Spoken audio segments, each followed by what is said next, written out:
Namaste everyone. Welcome to CET NEET classes. Today we are going to discuss about dual nature of matter. A little bit of synopsis and then we will directly jump into the questions. You may be remembering the theory of photoelectric effect and dual nature, right? So but still we will brush it up, right? So namaste, hope you are doing well. So we will straight away jump into photoelectric effect. You know the thing involved in this. Hallward and Lenard, they came to know that when light of suitable frequency falls on a photosensitive material, electrons are coming out of the material, and these electrons will come out only when a light of suitable frequency is incident. Einstein says this is because a light has to be treated as a stream of particles or photons. Each photon has got sufficient energy, and if that energy is enough to remove the electron, then the electron comes out, and electrons will absorb the energy from the photon and they come out. And what is the energy associated with each photon? You know it, E is equal to h nu. So every electromagnetic radiation is characterized by three factors. One is velocity, another is wavelength, another is frequency. So we write energy of a electromagnetic radiation is h nu, right? Now, can't you express it in terms of wavelength? Yes, definitely. Nu equal to c by lambda, so hc by lambda, because nu is equal to c by lambda. Lesser the wavelength of electromagnetic radiation, more will be its energy. So a radiation of least wavelength will have most energy. Best example is gamma rays. Gamma rays are in the one of the corner of the electromagnetic radiation, right? They have least wavelength, most energy, but they have most frequency. So more the energy of electromagnetic radiation, more the frequency of electromagnetic radiation, more is the energy. Lesser the wavelength, more will be the energy. So if you want to increase the energy, go on increasing the frequency or decreasing the wavelength. So least wavelength gamma rays are most energetic compared to the next higher wavelength X-rays. X-rays are also more energetic, but not as much as gamma rays, because their wavelength is little bit more. X-rays have little bit more wavelength. Okay, so if you try photoelectric effect with a surface, photosensitive surface, and an electromagnetic radiation, what happens is, start from the lowest frequency, that means highest wavelength, go on increasing the frequency, that means you are increasing the frequency of photon. As the frequency is increased, more and more energetic photons will fall into the surface, and they will try to remove the electron. Electron requires a certain amount of energy to come out, and it can't come out if sufficient energy is not given, because electrons are always bound inside the material, right? I'm talking about free electrons. And these electrons, if they want to come out, they need certain energy, and that energy is called work function of the material, the minimum energy required to remove the electron. Suppose your friend is having a loan of about 1 lakh in the bank. He is bound to the bank. He can't go outside as he wish, and he has to fulfill that or fill that loan, and he has to return the money, and then he will be free. And if you want to make him free from bank, you have to pay him 1 lakh. If you pay him 50,000 rupees, it is not enough. Similarly, if the electrons have to come out of the material, they require a minimum amount of energy, that is called work function of the material. But try to remember that word, work function. We don't get anything energy there, right? Any word like energy in work function, but work is the energy, right? Work is that we can do if we have enough amount of energy. When the energy is spent, work is done. So work function means the minimum energy that is required to remove the electron from the material. Suppose we supply the energy which is less than the work function, electron will never accept it. That is the quantum theory concept. It will never accept it. It will simply reject it. I usually give that example. Few days back I was giving the same example for second PU students while taking the class. Suddenly it came to my mind, that example, and if the second PU students are watching this video, they will feel boring, but still I will repeat that example. Suppose you want to go to grandma's house, and you feel that it is very boring in your house because your father and mother asks you to read every now and then, and they give some work to you, but grandma is very friendly towards you, so you want to go to grandma's house. If suppose it is 70 rupees for the bus fare, if you want to go there, you will ask your father, give me 70 rupees, I want to go there.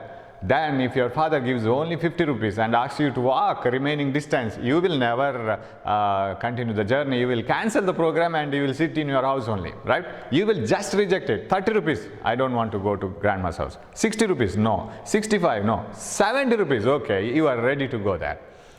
So that is the minimum amount of money required. So that is work function. Now try with lowest frequency. Increase the frequency for certain radiation, no photoelectrons are emitted, and still increase the frequency. For a certain frequency, say nu naught, photoelectrons are just coming out. Then what the energy you are supplying is the work function. And if nu naught is the frequency, it is not the energy, it is frequency. Convert it into frequency, that is h nu naught. The minimum frequency required to remove the electrons from the surface of a metal is called threshold frequency. Multiply it to Planck's constant, that becomes work function. Okay. Can't you express it in terms of wavelength? Yes. What is lambda naught? It is the maximum wavelength, because as you increase the frequency from lowest value, you are decreasing the wavelength from the highest value. Remember. So maximum wavelength below which photoelectric emission takes place.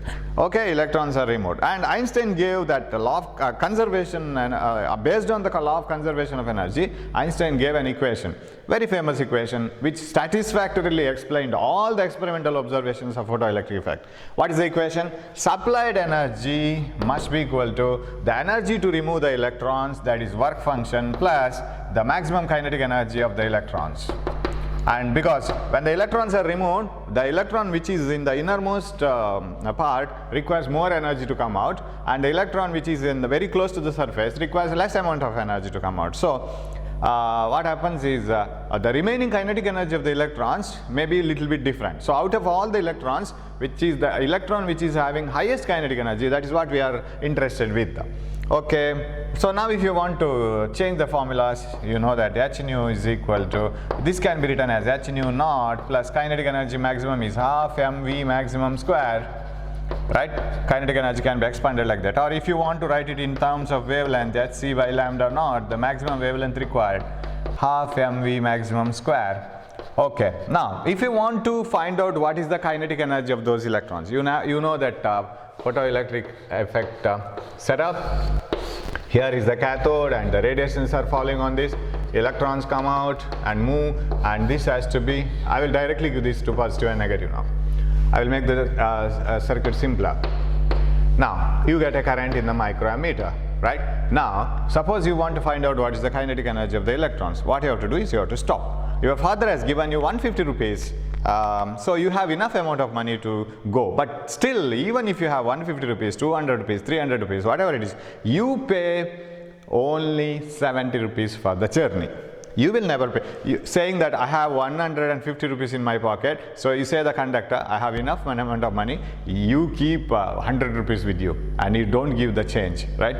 You don't do that. You keep the change and you just take the change, and 30 rupees you will keep it inside. So if you are given with 150 rupees, you will spend only 70 rupees for the journey. 80 rupees will be the remaining kinetic energy. This is nothing but law of conservation of energy. So using that, Einstein gave the explanation, and this experiment, this is the theoretical explanation given by Einstein. This equation was experimentally verified by Millikan. Remember, Millikan's oil drop experiment, you may be remembering, to find out the quantization of charges. So Millikan experimentally proved that this equation is correct. Okay, so the electrons move and they are received by this anode. Now if you want to find out the kinetic energy of electrons, you have to stop them. You will come to know how fast the car was moving only when you go and stand in front of the car.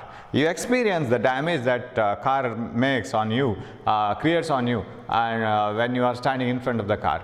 That is exactly called the kinetic energy of the car, but don't do this experiment. So if you want to find out what is the kinetic energy of the electrons, stop them. So how do you stop it? By just giving the reverse potential, right? Oh, this itself was reverse, right? What I gave was reverse, right? Give the reverse potential. Actually, when it is like this, you get the photoelectrons, and when it is like this, you don't get the photoelectrons. So start from 0 volt. When it is 0 volt, the electrons may come to the anode and it will complete the circuit. But when this minus voltage is increased, say -1, -2, -3, -4 volts, say electrons stop and photoelectric current stops. And remember, in this process, don't be under the impression that there is no photoelectric effect. There is photoelectric effect occurring here. Electrons are removed, but they are not reaching the anode. The reason is anode is made reverse, that is negative. Actually, anode has to be given positive, but this is given negative, so electrons are repelled, made to stop. Suppose when I put minus 4 volt, if all electrons stop, the most energetic electron is also stopped by minus 4 volt, means this is called stopping potential. Now I call it as V naught. Now how do you use stopping potential to find out the kinetic energy of the electron? You know, charge into potential is always equal to work done, right? So if you want to find out what is the kinetic energy of the photoelectrons, charge of the electron, potential, stopping potential.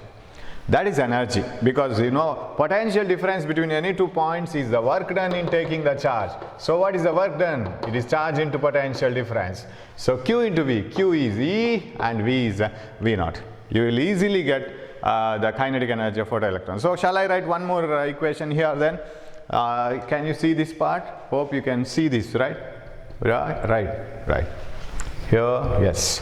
So you can write one more part of this equation, that is, I can write it here, phi naught, sorry, not that one, it is here, H nu is equal to phi naught plus kinetic energy maximum, EV naught. So this is another part. Okay, electrons are stopped and the experiment is done like this. When you incident more and more kinetic, more and more frequency or lesser and lesser wavelength electromagnetic radiation, what happens? If your father gives you more and more money to you, what happens? You will have more and more remaining money with you, right? And after getting down from the bus, you will be very happy because your father has given 200 rupees. So you will have 130 rupees in your pocket. You will be very happy because you have saved money and you will run towards your grandma, right? So we will be very happy. But the secret of happiness is not known by grandma. Grandma must be ready to stop you, right? And more the money your father gives, more you will have remaining money, and your grandma will find it very difficult to stop you. The stopping energy potential must be more and more. That means the incident frequency is controlling stopping potential, right? Suppose your father gives you only 70 rupees. Then by the time you get down from the bus, you will not have any remaining money. So you will be going without any interest to your grandma's house. Grandma need not have to spend any energy to stop you, because you will stop by yourself. You will not have any kinetic energy. Similarly, here the stopping potential depends on kinetic energy, the frequency of incident radiation. So kinetic energy is directly proportional to stopping potential, and it is directly proportional to, so I will write E, and frequency of incident radiation. I am not talking about threshold frequency. That nu must be greater than threshold frequency. That you must know. So when the frequency is increased, kinetic energy of the remaining the remaining kinetic energy of the photoelectrons increases, you need more and more stopping potential. So if you draw a graph of kinetic energy versus stopping potential, for different stopping potential, I'll write stopping potential, then the graph is like this. Kinetic energy will start only after certain frequency called nu naught, that is called threshold frequency. Before that you don't have any electrons coming out at all. The story will not start unless you go beyond threshold frequency. Only when you cross the threshold frequency, the electrons will start coming out and the story begins. So it should begin here. And if you extrapolate this graph backwards like this, what is this? This is the minimum energy that you have to supply in order to remove the electron. So y-intercept of the straight line, kinetic energy versus stopping potential straight line, gives the stopping potential, work function. This gives the work function. And x-intercept gives the threshold frequency. This is the minimum frequency to remove, and before this no electrons will come out, because electrons are inside itself, and if you increase the frequency beyond this, then electrons come out. Now if you get the slope of this curve, what is the slope? Dimensionally I will prove that it is Planck's constant. The slope of this curve is Planck's constant. What is this? Kinetic energy. Kinetic energy is directly proportional to the frequency of incident radiation, because the energy is h nu. So h nu, yx, delta y. What is delta x? So I am calculating slope. What is delta x? Delta x is the frequency difference, right? Nu. Dimensional if you see, and okay, delta nu. This is frequency difference and this is energy difference. Energy difference is h nu, frequency difference is nu, and if you dimensionally unit wise if you cancel, it is dimensionally equal to Planck's constant. So slope is equal to Planck's constant. Now if you want to write what is the unit of Planck's constant, it is very easy. E is equal to h nu. Nu can be written as, it is frequency, h by period, right? Frequency is 1 over period. So what is h equal to? H is equal to Et. What is Et? Joule second. So unit of Planck's constant is joule second. Okay, so this is one curve. And this curve can be drawn like this well. So you can, instead of kinetic energy, you can draw a graph of stopping potential versus frequency. This is also possible. Stopping potential versus frequency graph is also true, and the same thing you will get like this. So here you don't have curve actually, because photoelectrons are not emitted, and this is threshold frequency. Now, okay, but the slope of this curve is not Planck's constant, it is Planck's constant by charge of electron. It is because we have not multiplied this by EV naught. If you want to get kinetic energy, you should multiply it by E, right? Stopping potential must be multiplied by charge of electron. Here it is missing, so Planck's constant by E, charge of electron. That is the slope. Okay. Further, few more important points in photoelectric effect. You know that whenever frequency is increased, kinetic energy changes, the remaining energy of photoelectron. Work function is a constant. Work function doesn't depend on frequency of incident radiation. The money that you give to the conductor doesn't depend on how much money you have received from your father. It is a constant. It depends only on the distance of the journey. So work function depends only on the material, type of material. It doesn't depend on the frequency. It doesn't depend on the threshold, the stopping potential. Whereas the photoelectric current, how many number of electrons are coming through the anode per second, flowing through the anode per second, that depends on the intensity of incident radiation. So intensity of incident radiation is directly proportional to the photoelectric current.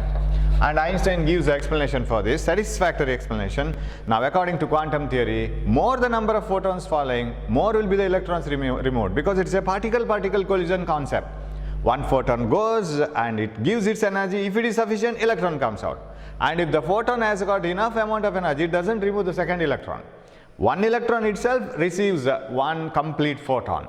And that energy is used to come out, and remaining energy is taken as kinetic energy. And if the remaining energy, kinetic energy of an electron is more sufficient, it will not donate that energy to another electron to remove it, right? So it is one-to-one correspondence. So when intensity of light is increased, more number of photons fall on the surface, and that removes more number of electrons from the material.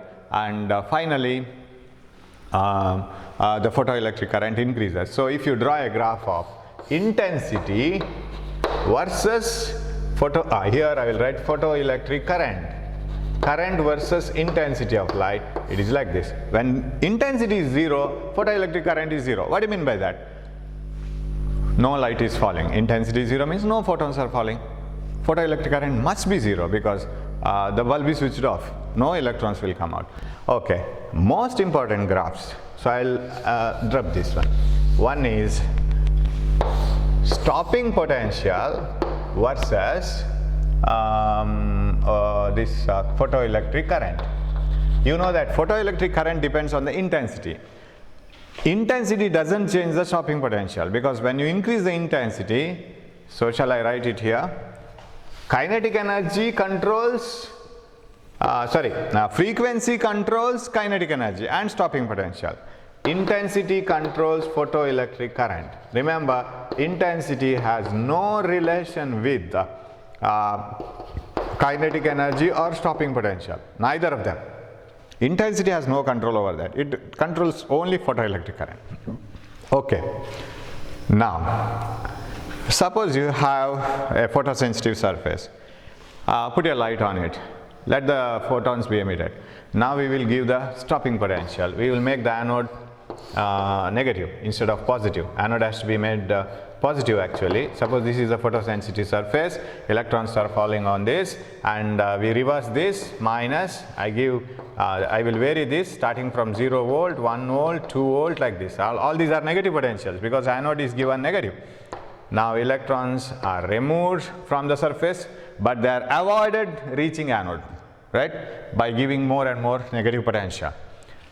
Now, suppose the potential is positive, reverse, like this, as usual. Suppose it is like this. Anode is given positive, and electrons are always welcome by the anode. Electrons will reach the anode and you will get photoelectric current. But how many electrons anode will receive? All the electrons which are emitted by the photosensitive surface. Suppose this is sufficiently positive, say plus 3 volt. Say it is that plus 3 volt, whatever the potential it creates here, whatever the potential is created at A by this plus 3 volt, plus potential, that attracts electrons and electrons will be received by the anode. You get a photoelectric current.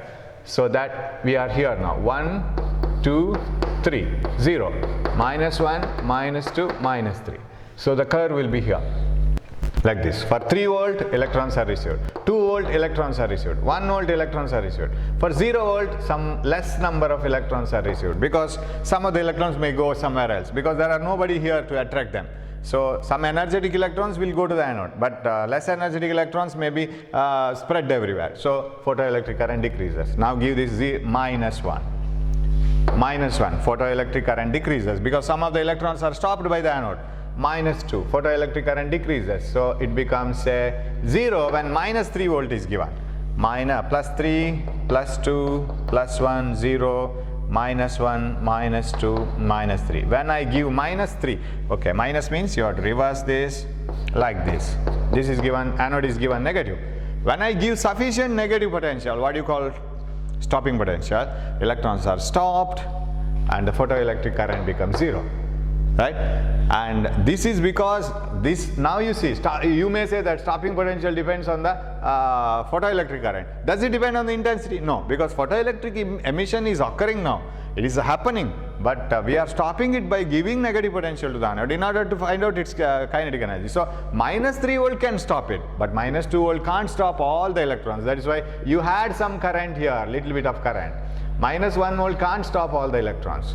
So minus 3 can stop all the electrons. That is why it is stopping potential. Now, suppose for the same frequency, I don't change the frequency. I change the intensity of incident radiation. I will take a more brighter light of the same frequency.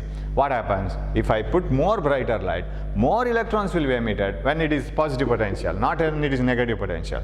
But all those extra photons emitted are also same energetic as the previous. Their numbers are only more. I have increased intensity, I have not increased frequency. So when I increase the intensity, I am not increasing the frequency of incident radiation. So I am producing more photons of the same energy. So what about the stopping potential required, even if the number of photons are more now? Stopping potential required is same, because they are also same energetic photons. So same potential is enough to stop them. That means you will have more current because there are more photons. And this is for more intensity, this is for less intensity. And if you decrease the intensity further, it lands up here. Stopping potential is same. So if it is same stopping potential, it is the same frequency light. If it is different current graph, then it is for different intensity of light. I'll do the same experiment for, so 1, 2, 3, 4, minus 3 volt, right? Minus 3 volt can stop all the photoelectrons. Now, I change the frequency, not the intensity, brightness. Same brightness red light, same brightness violet light, same brightness ultraviolet, same brightness infrared, X-ray, gamma rays. Brightness same, but frequency different. Now what happens? Same number of photons are injected on the surface, same number of electrons are removed, so photoelectric current doesn't change, but the outcoming electrons are more and more energetic, even though their numbers are same, because I am changing the frequency. When I am going for more and more and more frequency, more and more energetic, same number of photons are emitted. That means the stopping potential we require more and more. So for one we require more stopping potential, but same amount of current here, because this is I. and for another one I require more stopping potential. Suppose this is for frequency nu1, this is for frequency nu2, this is for frequency nu3, then nu1 should be greater because it requires more stopping potential, right? Your grandma requires more energy to stop you. That means your father has given more money to you, right? Your grandma requires less energy to stop you. Your father has given less money to you. In the sense, little more than what is needed. So this nu2 greater than nu3. Now suppose this is lambda 1, lambda 2, lambda 3. It is reverse because more the frequency, lesser will be the wavelength. Lambda 1 lesser than lambda 2, lesser than lambda 3. This is what you should know. So this equation is very, very important. And these graphs are very, very important, and you can conclude very easily the answers from these graphs. Okay, then coming to the dual nature, de Broglie suggested that when photon can behave like both particles and waves, why can't particles can behave like wave? If photon can show both particle and wave nature, if light can behave like a particle, why can't a particle behave like a wave? And if it is so, if a moving particle behaves like a wave, I call it as matter wave. That's what de Broglie said. And it should have a wavelength. What is the wavelength of a matter wave? Suppose an electron, it's a particle, moving tremendously with a high velocity v, then the wavelength associated with that matter wave is given by h by p, where p is the momentum, right? H by mv. Now, if the data in the problem is in terms of energy, because it is a moving electron, we don't give you momentum, we give you energy. So how do you relate the momentum and energy? You know that half mv square is kinetic energy, multiply both sides by m. Half m square v square is equal to em. What is m square v square? That is p square by 2 is equal to em. Bring this 2 here. P is equal to square root of 2em. So shall I replace this? H by square root of 2em. That is the formula in terms of kinetic energy. So wavelength associated with any matter wave is h by square root of 2em. One formula over. Next one. Now, if an electron is accelerated, it must be accelerated through a potential difference. Any charged particle for that matter. So you should have a chamber, vacuum chamber, and a cathode and anode like this, right? Leave an electron here or any charged particle Q here. It will be straight away repelled. It should be like this. It should be straight away repelled by the positive anode, and it should be attracted by the negative cathode like this. As it moves, it gains kinetic energy. What is the energy gained by a charged particle Q when it moves through a potential difference V? Potential difference means voltage of the battery. So when it is accelerated through the potential difference V, it gains an energy because positive of the battery will repel it, negative of the battery will attract the charged particle. Now, potential difference is always work done in taking the charge. What is work done? Q into V, and that itself is the energy gain. Energy gained is QV. So shall I replace this? H by square root of 2 QVM. Very, very important formulas. H by square root of 2 QVM. Okay. Now, what about right? Yes. Suppose it is a problem related to electron only. If it is an electron, if you are using this formula for de Broglie wavelength, h by square root of 2mev, right? For an electron, when it is accelerated, it may be accelerated through 100 volt, 200 volt, 50 volt, 10 volt, any potential difference. When it is accelerated, this will keep on changing, but these factors remain the same, right? Mass of electron constant, charge of electron constant, and h is constant. So shall I, for electron, shall I write a formula? It is 1.22 nanometer divided by square root of V. You can write it for electron. When an electron is accelerated through a potential difference V, the de Broglie wavelength associated with the electron, if it behaves like a wave, what is the wavelength of that matter? That is what you call matter wave, and lambda is equal to this formula. Directly you can use the formula. one thing. And another thing in this chapters, modern physics, is conversion of energy to joules and electron volt. You know that 1 electron volt is 1.6 into 10 to the power minus 19 coulombs, right? Okay. 1 electron volt is equal to 1.6 into 10 to the power minus 19 coulombs. Now, suppose a stopping potential for an electron. If electrons have to be stopped, you should give negative to anode. Stopping potential for an electron is, say, 3 volt. What is the kinetic energy of the electron? Kinetic energy of the electron is EV, right? I have rubbed it. Work done in taking the charge is potential difference.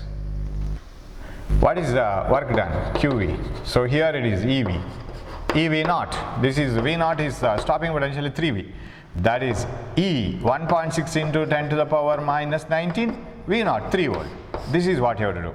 Of course, you can 4.8 into 10 to the power minus 19 joules. So many joules kinetic energy. Sir, you have been asked to find out the kinetic energy in electron volt. Suppose the question is in electron volt. Find out the kinetic energy of the electron in the electron volt if its stopping potential is 3 volt. If electrons can be stopped by 3 volt, what is its kinetic energy in electron volt? Of course, we have found out kinetic energy in joules, EV naught, EV naught. But if you want to put it in electron volt, what you can do? Take this value 1.6 into 10 to the power minus 19 into 3 divided by 1.6 into 10 to the power minus 19, because if you want to convert any energy in electron volt to joules, multiply it by 1.6 into 10 to the power minus 19. And if you want to convert the joules into electron volt, divide it by 1.6 into 10 to the power minus 19. Now what you will get? 3 itself, 3 electron volts itself. Only the unit has changed. Value has remained the same. If any potential is given in volt, for electron I am talking about, not for other charged particles. For other charged particles, of course, you have to do that, multiply and divide. If an electron is accelerated through a potential difference of V volts, then the kinetic energy gained by it is EV, and if you want to express it in electron volt, divide it by E, again you get the same number, right? So if 3 volt has to be converted into energy, multiplied by 1.6 into 10 to the power minus 19. That gives the energy in joules. This is the stopping potential. If you want to convert it into electron volt, again you have to divide it by 1.6 into 10 to the power minus 19, which gives the same answer. So if stopping potential is 4 volt, then kinetic energy is 4 electron volt. Directly you can convert it, okay? For electron only. If the stopping potential is 5 volt, kinetic energy is 5 electron volt. Of course, if you want it in joules, 5 into 1.6 into 10 to the power minus 19. So this should be very clear to you, because you can suddenly come to the conclusion in the problems. Shall we move on to the problems? Few problems at least. Then, okay.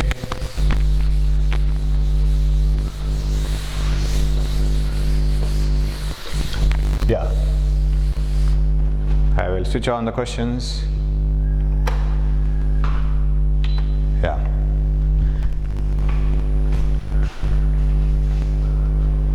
A 40 watt bulb of efficiency 20% emits the blue light of wavelength 486 nanometer. What is the number of photons emitted by it in 1 second? That is the question. A 40 watt bulb, you will get the question now, it is warming up. A 40 watt bulb of efficiency 20% emits a blue light of wavelength 486 nanometer. So power of the bulb is 40 watt, right? Efficiency 20%. What do you mean by efficiency 20%? Meaning is all the photons are not that 486 nanometer. There may be infrared radiations in that. There may be some other photons of other electromagnetic radiation. All the photons are not 486 nanometer. Only few of them are responsible for that wavelength, are having that wavelength. What is the number of photons emitted? Yeah, power is energy by time. So can I write 40 watt as 40 joules per second? Hope you can see this part, right? It's clear. So energy is 40 joules per second. In 1 second, 40 joules of energy is emitted, total energy. And out of that, 20% is 486 nanometer, right? So what is the 20% of this energy? 20% of 40 joules is equal to 20 by 100 of 40. How much it is?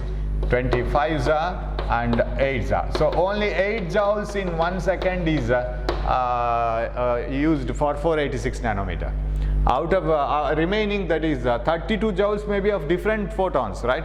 Because when you switch on a bulb, there is no guarantee that only visible light, a certain wavelength is coming. There may be infrared, there may be ultraviolet, little amount of ultraviolet may be also coming, which is not harmful. Okay, so we want 486 nanometer photons, so only 20% of the total energy. Now, you know that E is equal to hc by lambda. This is the energy of one photon, remember. This is the energy of one photon, but you need all the energy, that is 8 joules energy. That 8 joules energy is not created by a single photon, it is created by a number of photons n.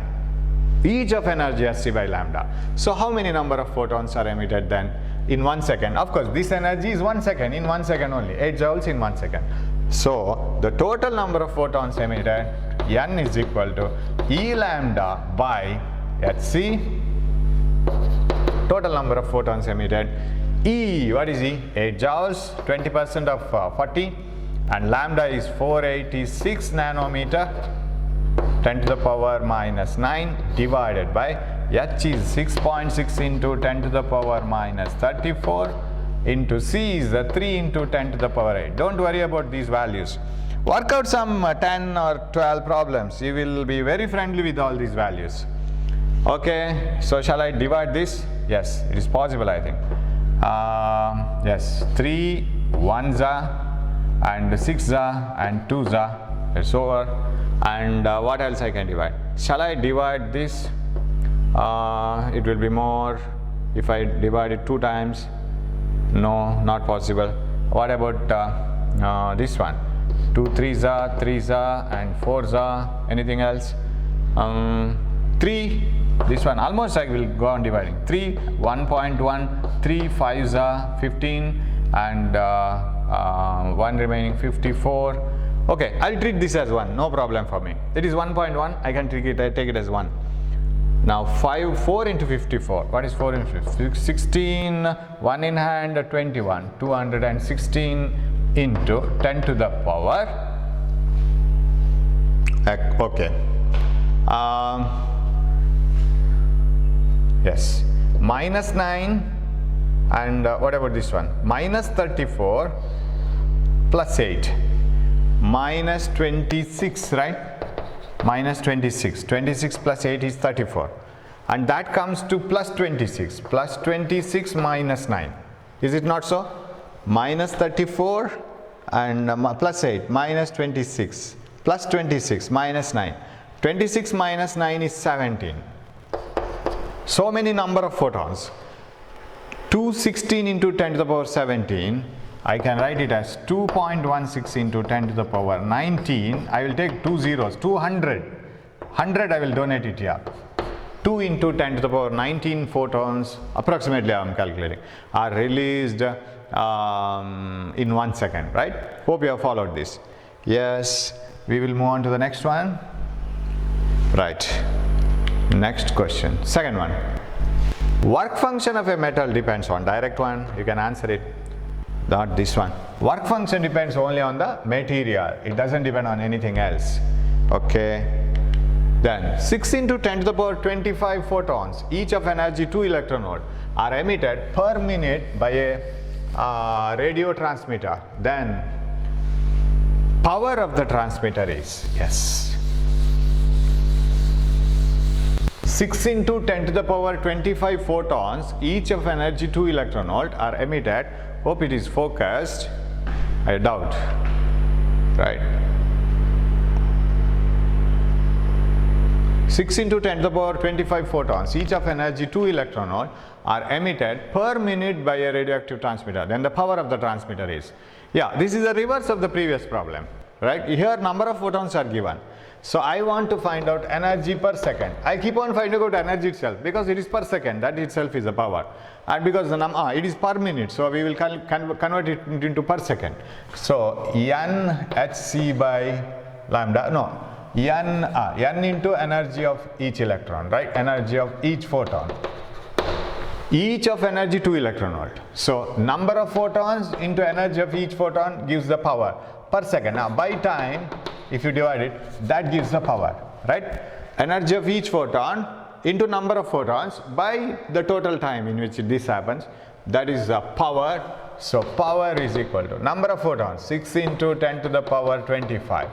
Energy of each photon, all the answers are in SI system, watt, megawatt. So 2 electron volt has to be converted into joules, 1.6 into 10 to the power minus 19 divided by, so this is to joules, converted to joules, divided by time. It happens per minute 60 seconds.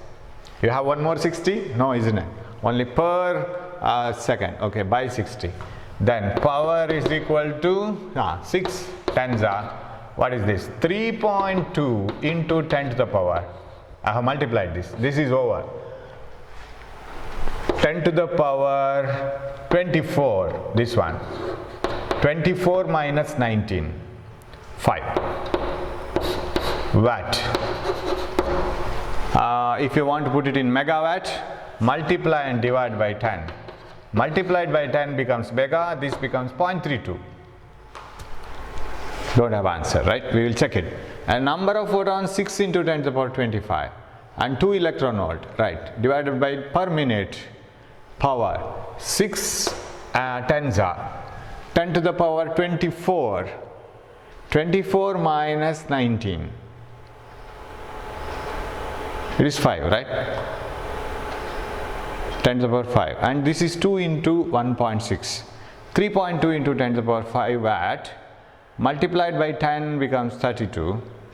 Becomes 4. You have an kilowatt you have, right? You have kilowatt answers, okay? That means you will donate 10 to the power 2 here. Then it becomes 100 here. Then it becomes 10 to the power 3, yes.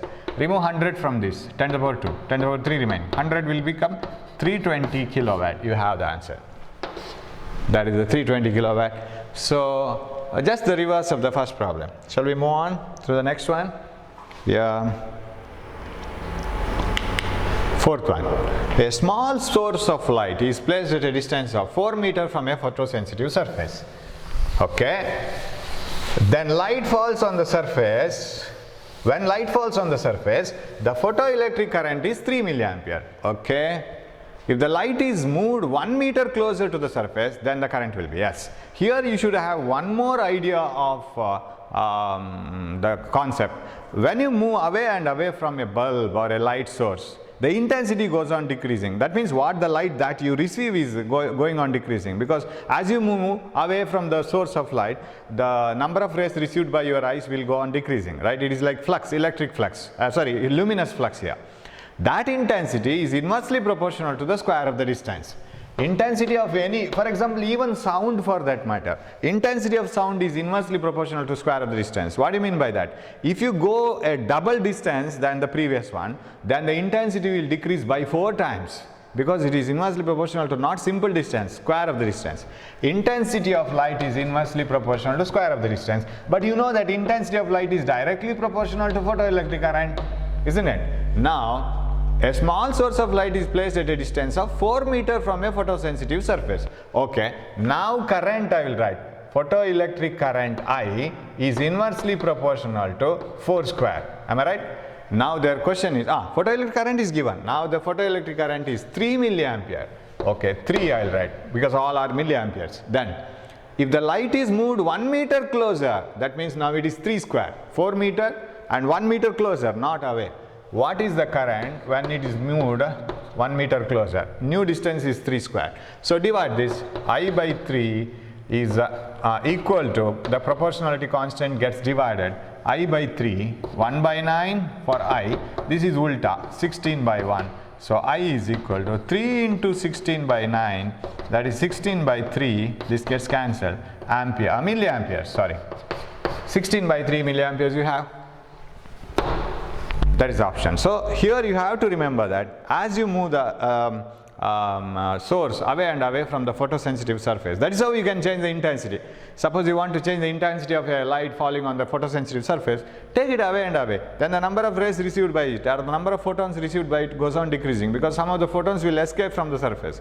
It is inversely proportional to square of the distance, but intensity is directly proportional to the photoelectric current.